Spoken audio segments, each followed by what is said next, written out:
Je m'appelle Tony Gomez, je suis le dirigeant de l'entreprise Active 3D qui développe une plateforme cloud permettant de faciliter l'entretien de tout type de bâtiments. Donc ça va du nettoyage des lieux jusqu'à la réparation d'une fuite d'eau, d'une toiture, rénovation de façade. Alors cette plateforme en fait met en jeu des technologies très avancées, notamment celle de la représentation en 3D de lieux réels qui sont assez difficiles à manipuler sur des appareils qui sont de plus en plus mobiles et légers. Nous avons donc sollicité un laboratoire qui a fait d'excellents travaux en la matière, donc celui de CheckSem de l'Université de Bourgogne. Je m'appelle Christophe Nicole, je suis enseignant-chercheur à l'Université de Bourgogne et j'effectue ma recherche au sein de l'équipe CheckSem qui fait partie du laboratoire LE2I.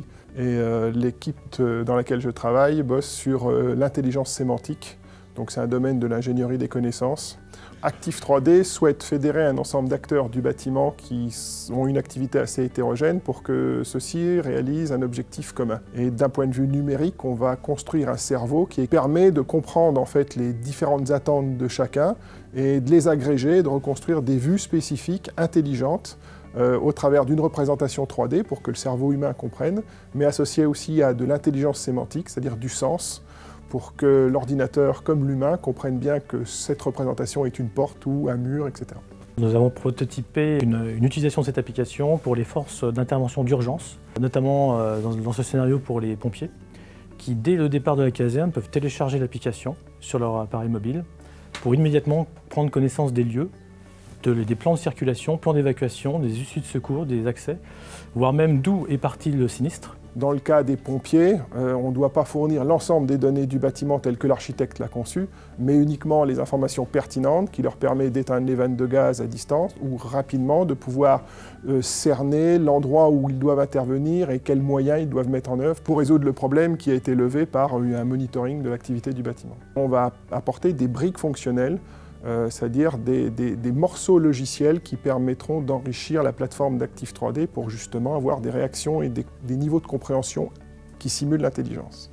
Là, on a réellement eu une compréhension parfaite des problèmes que rencontraient nos clients. Donc déjà, il y a une compréhension du métier qui est très intéressante et importante, voire fondamentale, qui permet d'avoir un niveau de réponse qui répond à un besoin et pas uniquement des 0 et des 1 les uns à côté des autres. Puis après, on a beaucoup apprécié la vitesse, la proposition itérative de prototypes qui ont permis de converger à une vitesse vraiment étonnante.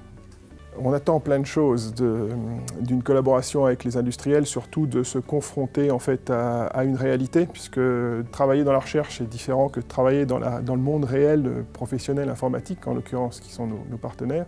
Et donc ça permet de conforter notre savoir-faire et de voir qu'il était utilisable. Ça nous a permis aussi beaucoup d'apprendre en termes de professionnalisation, du développement des processus qu'on doit livrer à l'industrie, ce qui nous permet d'être beaucoup plus à même maintenant de répondre à un besoin industriel.